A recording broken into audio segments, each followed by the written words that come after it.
What's this? 10 years later? I thought that was cancelled! Well, hey, Netflix can kill Blockbuster, but apparently nothing can bring 10 years later down. So yeah, 10 years later is back. Sort of. Kinda.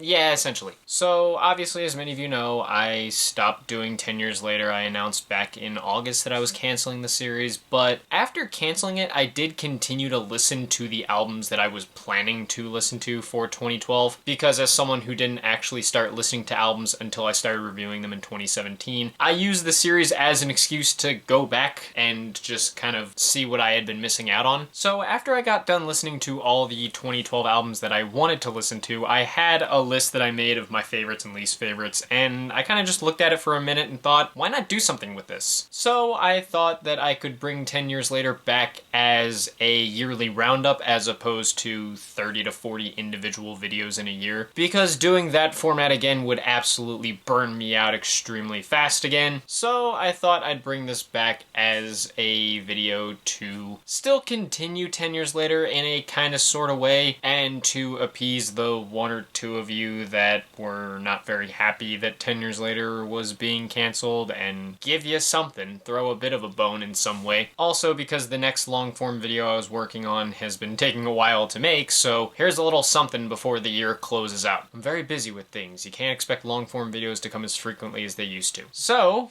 welcome back to 10 Years Later, the series where I talk about albums from the 2010s that were either impactful to me, impactful to music in general, very popular, or just worth revisiting 10 years later for good or bad reasons. Feels really weird to say that again, but here we are, and you see it from the title, so today we're going to talk about 2012. No, not that 2012, that one. Yeah, there. Just the year. Just the number. 2012. 2012. Just that. 2012. The year where we were supposed to all die, but we ended up not doing that. Suck it, Mayans. Now, for this new format, I guess I'll give you guys an idea of how this is going to work. I'm going to start the video by kind of summing up my overall feelings on that particular year, specifically with its music, give you an idea of maybe some of the trends that were happening at that time, go into my least favorite albums in list format, my favorite albums in list format, burp, and then rapid fire through a bunch of albums that I found neither excellent or awful, but were notable to mention for one reason or another. So with that in mind, where to begin with 2012? Well, first off, I did a ranking with every rating I would have given to every 2012 album I listened to, and it would go something like this. 2012 had 9 excellent albums, 2 great albums, 3 good albums, 9 okay albums, 4 bad records, 5 awful albums, or 3 if we count a certain trilogy of albums as one, and 13 albums that I gave either an indifferent or not for me rating to, something to that effect. So already a lot of indifference, but combine those with okay albums, and a whopping 22 out of 45, or again 43 if we count that trilogy as one, were some modicum of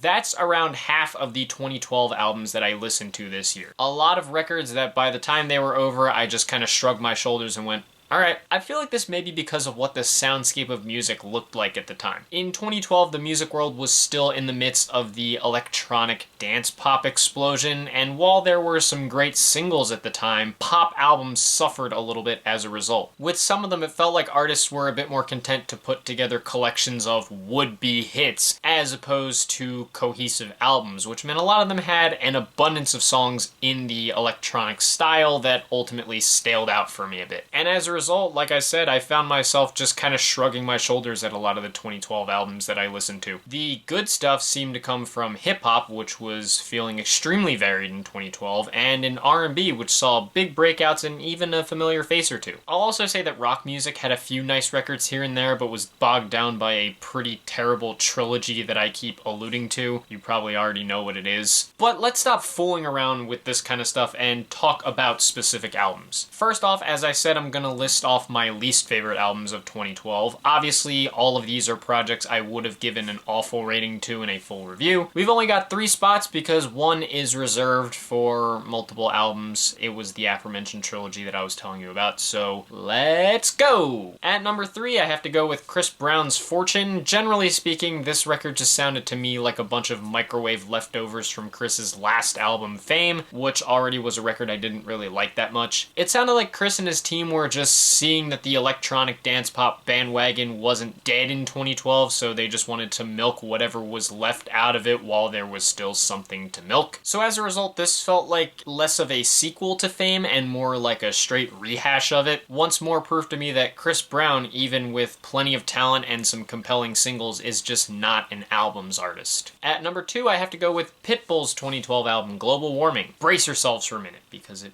may come as a shock. Pitbull releases bad music. In other news, grass is green. Take what you know about a Pitbull album.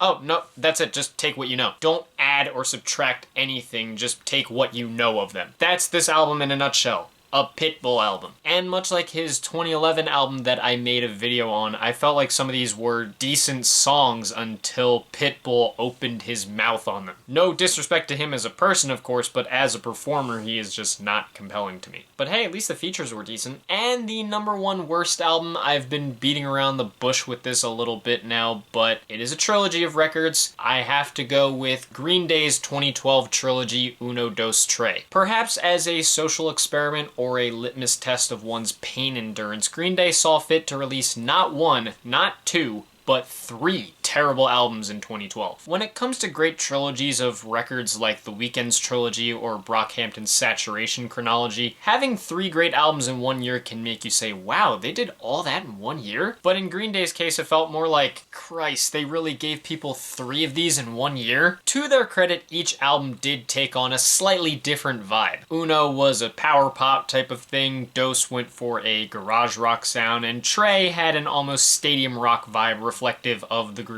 past records. But that doesn't mean they stuck the landing. Quite the contrary, actually. Uno was an unlikable, unflattering change of sound for the group. Dos was the worst offender of the trio by feeling like a total bag of cringe. And while Trey was the least bad of the 3 by way of feeling like a throwback to the older sounds, it kind of felt a bit desperate. This was the point for Green Day where it felt like the group was having an identity crisis, though somehow the 3 records here are not their worst. Father of All still takes that title by a landslide. But yes, thankfully, not a lot of terrible albums in 2012, just a lot of albums, so let's wash that sour taste out of our mouths with my favorite albums of the year. These are all the projects that would have gotten excellent from me, and there are 9 of them. Let's do it. At number 9, this might be a bit of a surprise, but I'm gonna go with Meek Mill's Dreams and Nightmares. Call it my Philly bias as much as you please, and honestly, it's not. I don't have that much experience with Meek Mill. But Dreams and Nightmares is an extremely memorable, catchy, and hype rap record with some pretty great songs all throughout it. A very strong early showcase of Meek's talent and potential as a rapper with impressive production and features to boot. Also, the title track is my city's theme song, and I'm happy to say that it's a fantastic song to have as a theme. Especially with my favorite baseball team, the Phillies, finally making a big playoff run this year, it was awesome to hear Dreams and Nightmares quite a bit throughout October. At number 8, gotta go with Nas's 2012 album, Life is Good. Much as people have talked about Nas's pre-King's Disease decline, I listened to this and his 2018 album Nasir and thought, where? Granted, I'm sure Nas has some stinkers in his discography that I just haven't listened to, but this was a damn enjoyable listen for me. I love how throwbacky the production felt and how that fit the album's themes and styles of reflecting and looking back to the past. It's nostalgia, but it's not just cheap nostalgia meant for older fans. There's a lot to appreciate whether you're an experienced Nas listener or someone who's never listened to him, and the record is more proof of why he's such a great storyteller. At number 7, maybe another surprise, but I'm honestly gonna go with Pink's 2012 album, The Truth About Love. This is much more of a personal preference pick, as I suppose all of these are. This is my list. But Pink has been one of my favorite pop artists for a while, and I think this record has some of her most memorable songs on it. Had I continued making individual videos and done a proper episode on this album, I would have nerded out so hard over singles like Just Give Me a Reason and especially Try, which really sold me on Pink back in the day. But even beyond those big singles, Pink is a dominating presence all throughout this record, elevating a lot of this lyrics to turn it into some great pop music. Put some respect on Pink, she's an amazing artist. At number 6, definitely gotta go with Ab-Soul's 2012 album Control System. After showcasing a good amount of potential across his first album and Black Hippie's other projects in 2011, Ab-Soul dropped the project many consider to be his opus, and for good reason. It retains a lot of the positive elements of Soul's debut while cleaning up that album's flaws for a pretty amazing project. I found him to be a much more versatile performer on this record, while being able to play off of features and showing a fearlessness in trying a number of different production styles. Better hooks and stunning writing also rounded out pretty phenomenally. It felt like this record was his big confidence boost that showed just how good he could be,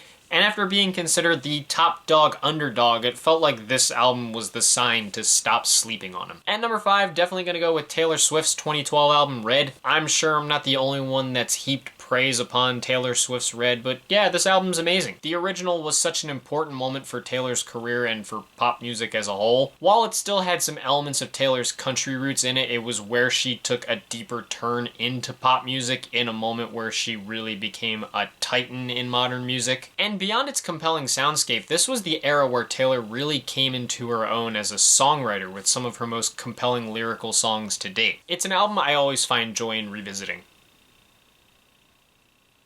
Oh, right. You might be noticing something interesting going on around here. Yes, this is the album cover for the Taylor's version re-release of the project. Had I done an individual review on this album, I would have used this version as my means of listening instead of the original. It's actually why I didn't do a video on the R.E.D. Taylor's version re-release last year. I even had a joke prepared where I would show the original cover on screen and then go, something doesn't feel right. Aha! And then change the album cover from the original to Taylor's version, because of course I would. After all, I'd need a reason to talk about Ronan in the 10-minute version of All Too Well. And speaking of albums that are titled R.E.D, number 4 might be a bit of a surprise, but I'm gonna go with Ne-Yo's 2012 album R.E.D. This one is a personal favorite of mine. I'm a big fan of Ne-Yo's music, and this record always had some of my favorite Ne-Yo songs on it. After finally getting to listen to the album in its entirety, I think it's fantastic and a criminally underrated piece of electronic and dance pop mixed with R&B. Ne-Yo's R&B has always been fantastic, but I stand by it that he was probably one of the best of this era when it came to consistently making great electronic influenced pop music. I think it just so happened that his vocals always fit the sound perfectly, and it made him so compelling to have on top of almost any of these kind of beats. At number 3, one from a personal favorite artist of mine, we have Bruno Mars with Unorthodox Jukebox. A big favorite of mine ever since I first heard it in 2018. I feel like this was the record where Bruno really started to establish his identity, which feels weird to say on an album that jumps around in style a lot. Before this record, Bruno seemed like the pop guy who made some really cute songs on his first album, but here I think we got to see a Bruno that was more than just the cute songs guy. He grew into some more explicit lyrics for one thing, but we also got to see Bruno show off more of his overall range here, while also hinting a bit at the throwback direction he would take on more heavily later. And even the ballads he did include, like Young Girls, which in hindsight might not have felt too out of place on his first record, and When I Was Your Man, are fantastic. I still fight with myself over whether I like this or 24 Karat Magic better. Both are pretty fantastic to me. At number 2 shouldn't be a big surprise here, but I'm gonna go with Frank Ocean's Channel Orange. It's easy to see why some people hail this project as a modern classic. It's an incredibly unique project in the lane of alternative R&B, with a unique soundscape that feels extremely varied while showcasing a lot of ability to jump into different genres. I think this record was also a showcase of A, Frank's insane talent as a vocalist that are among the best in the game, and B, his ability to build some very well-written, almost cinematic story-esque music. Beyond the production, there's a great sense of cohesion to the writing here, and it feels like Frank brings forth some really layered and thoughtful ideas that make this record almost feel like a film. It's a fantastic project that's easygoing as a passive listen and even more compelling upon deeper examinations. And number 1, sing along with me if you know the lyrics here, definitely gonna go with Kendrick Lamar's Good Kid, Mad City. Was it gonna be anything else? else, Good Kid, M.A.A.d City is an absolute masterpiece. Incredible concept album where Kendrick takes you on a layered lyrical journey of growing up and trying to find a way in Compton, navigating the drug and gang lifestyles of his upbringing. It's a very cinematic and well-produced album that tells its story with such incredible attention to detail, and that's all thanks to the incredible generational artist that top-lines it. Kendrick is such a dynamic performer, and his writing on this album is absolutely second to none. If Section 80 was a breakout album, Good Kid, M.A.A.d City was an early sign that Kendrick was on his way to being a GOAT and was ready to be enshrined as a legend, just as soon as he brings his dad that Domino's. Now, to close, as I said, I'm gonna go through some other notable albums I listened to in the year, whether notable for good or bad reasons, and just give some quick rapid-fire opinions on them. Buckle up because we've got plenty, and this might go a little bit fast. I talked about how Ab-Soul's sophomore record cleaned up a lot of the issues I had with his debut album, and while Schoolboy Q's sequel didn't quite jump as high as Ab-Soul's, it still proved to be quite an enjoyable listen. It planted the seeds for Q to be an even bigger breakout star later on, which as many will tell you the hip-hop world got to see on future albums like Oxymoron and the Blank Face LP. Perhaps my most controversial take of the year, but while Lana Del Rey's debut is a massively significant record in the landscape of popular music, I just couldn't get into it for some reason. Looking at it as objectively as I could, I really enjoyed its unique ideas, but just didn't feel much motivation to go back to it after one listen. While Fun's second album and also final album, yes, they only had two, didn't really grab me outside of a choice single or two, I have to give this thing credit for doing some pretty unique things that weren't really happening in the popular music landscape at the time. The indie pop rock style was pretty refreshing to hear, even if the music itself was not quite as interesting, and honestly, I think I was just happy to have a reprieve from all the electronic pop music I had to listen to in my revisit to 2012. Kid Cudi's collab with Dot the Genius on a rock album did feel like a bit of a disappointment following the first two Man on the Moon projects, but admittedly there were a few interesting concepts going on with this thing. Cudi's attempts at rock music, though flawed, still carried some emotional weight and raw writing to them, and this was an experiment I don't think I'd be opposed to seeing Cudi do again in the future, if Intergalactic isn't actually his final project. By far one of the biggest albums of the year from an artist who was one of the biggest of the decade, Pink Friday Roman Reloaded is a record that I had heard before listening was one of Nicki's weakest. While it's not a bad project, I do think it's a tale of two halves. Nicki is mostly as solid as ever when it's time to rap, but there are too many moments where she embraces the dance pop styles that were popular at the time, and those just don't captivate in the same way. It's a record that sometimes can't decide what it wants to be, and that's ultimately its biggest undoing. The first tape from an artist who I'd go on to like quite a bit, Chance the Rapper's 10 Day, was a solid showcase of the energetic, fun performances that Chance was capable of, but the production didn't always live up to that. It was a decent project to get his foot in the door with, though, and as I'm sure many will tell you, it definitely got better across projects like Acid Rap and Coloring Book. Another one that's a bit more interesting to ponder than it is to listen to, Future's Pluto occupies an interesting space in modern hip-hop given his standing as essentially the inventor of mumble rap. He sort of laid a massive groundwork for what hip-hop would become as the decade wore on, and to that end, I think this album deserves some credit, but it's hard to want to go back and listen to it. The quality of it isn't always that great, and some of Future's ideas on this project worked better in concept than in practice. Either that or he would just tighten them in the future, or other artists would come along and tighten those ideas in the future. Some amount of significance here is for Usher, this record saw some of his lowest sales since his earliest days and was arguably the beginning of his relative downturn in mainstream popularity. Listening to it earlier this year, I can say that the track What Happened to You was one of my most played songs of the year, but as a whole, the album was just okay. Usher's still Usher, so he sounds great, but while the album did experiment with some different sounds, specifically with more electronic pop, not all of it really stuck the landing for me. Perhaps Bieber's most controversy-filled era, where he played extremely deeply into the bad boy image, I honestly didn't dislike this as much as I thought I would, but it did feature a lot of my least favorite Justin Bieber songs. Honestly, I found it similar to Changes, where each record did well when they stripped things down, but struggled when they were trying to chase radio trends. Also, both of them had some of my least favorite Justin Bieber singles. Believe had Boyfriend, Changes had Yummy. I swear I like Changes more than Believe, even though Yummy may actually be torture chamber music. Yeah, Maroon 5 really was getting overexposed with this project, weren't they? What a concept. A rock band changing their sound and actually sticking the landing. Yeah, I know this thing has had a lot of mixed reception, but I honestly really liked Living Things. I think Linkin Park was able to make a switch up of their sound, but stay faithful to what made them so successful in the first place. Excuse me. Ooh. To me, I honestly wish it was kinda longer, but all in all, Linkin Park was as good as ever with this project. It's honestly kinda wild to me because Flo Rida was a hitmaker for years before this, and he had 4 top 10 singles off this project, including a #1. And yet, he hasn't released an album since. What the hell happened? Who's to say, but what I can say is that this thing is extremely one-dimensional. I can't tell you the sheer amount of times that I thought my brain was on repeat listening to this album. Literally every song on here sounded the same. Guess that's why he was always more of a singles artist than an albums artist. The debut album from Imagine Dragons, a band that would go on to be pretty big cringe in the future, honestly ended up being pretty enjoyable for me. Nothing amazing, but there's a pretty decent collection of songs here that feel a lot more genuine than the group's recent material. I could give credit where it's due, even though I still don't like Radioactive. Had it been 2012, Matt being in high school and toxic masculinity would have made him hate this album's very existence without even listening to it. But luckily we're in 2022 and I don't give a fuck about my masculinity. This album's great. Total embodiment of everything about early 2010s pop, but honestly Carly Rae Jepsen makes it a lot of fun. And now that I can finally say this without giving a shit what people would think, Call Me Maybe fucking slaps. I feel at peace finally being able to acknowledge that. This album beat Kendrick Lamar for a Grammy.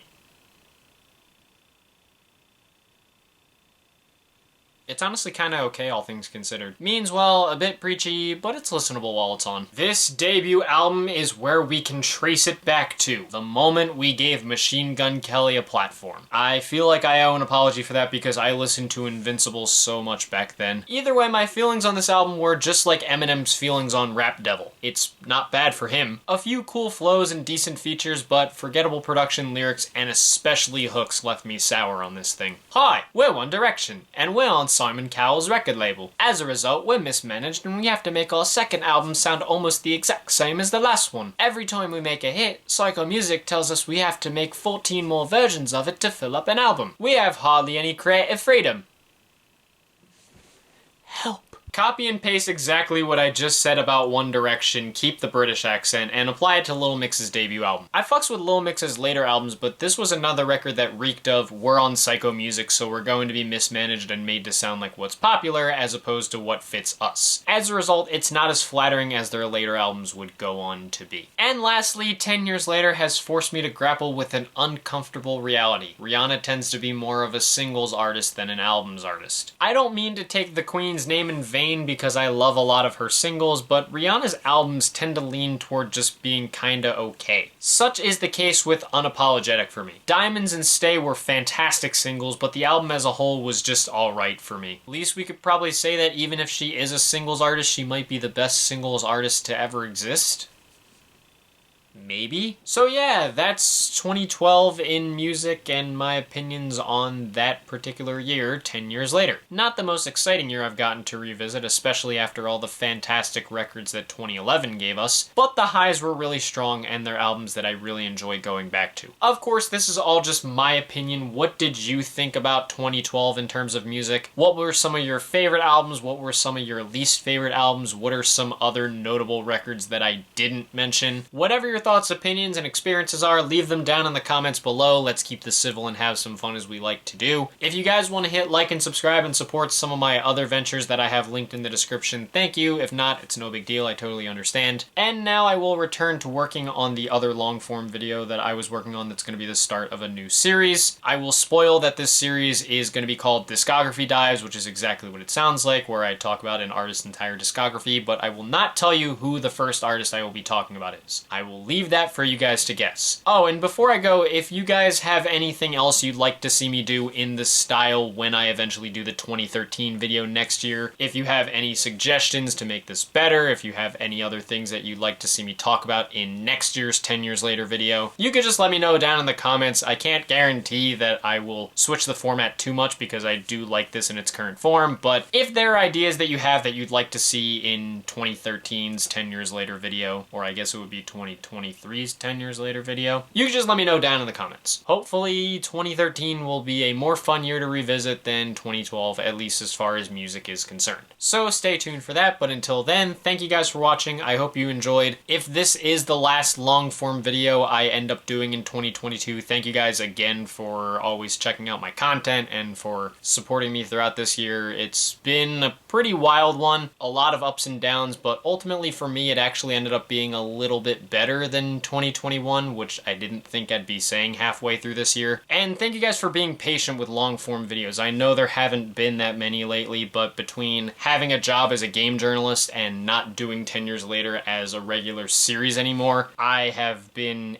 A, busy, and B, just trying to do my best with the upcoming long-form videos that I'm going to be working on. Either way, I appreciate you guys who continue to support and watch my content. It is amazing that I still even have a following and that this year I got to even reach 500 subscribers. I know there are so many people that are up at, 100,000, 200,000 subscribers, even millions of subscribers, so 500 seems puny, but for me, I'm just glad that I can put out these videos and even as much as one person can look at them and watch them. So thank you guys for watching my videos this year. If this is the last long form video that I'm going to be doing, because I don't think I'm going to do another year-end sum up kind of thing, don't have as much to say as I did last year. I do have a couple more shorts to come, of course my year-end lists, as well as one more final album review of Ab-Soul's new album. Hell, that might end up getting uploaded before this one does, so you've probably already seen it. Either way, let's hope 2023 is even stronger than 2022 was, and if you had a rough 2022, I hope 2023 just ends up being way, way better and way luckier and happier for you. So once again, thank you guys for watching. I hope you enjoyed. Thank you for all your support over the past year, and I will see you in the next video. I will see you probably in 2023. If I don't see you again at the end of this year, happy holidays, whatever holiday you choose to celebrate. Happy New Year. And as far as long form content goes, I will see you in 2023.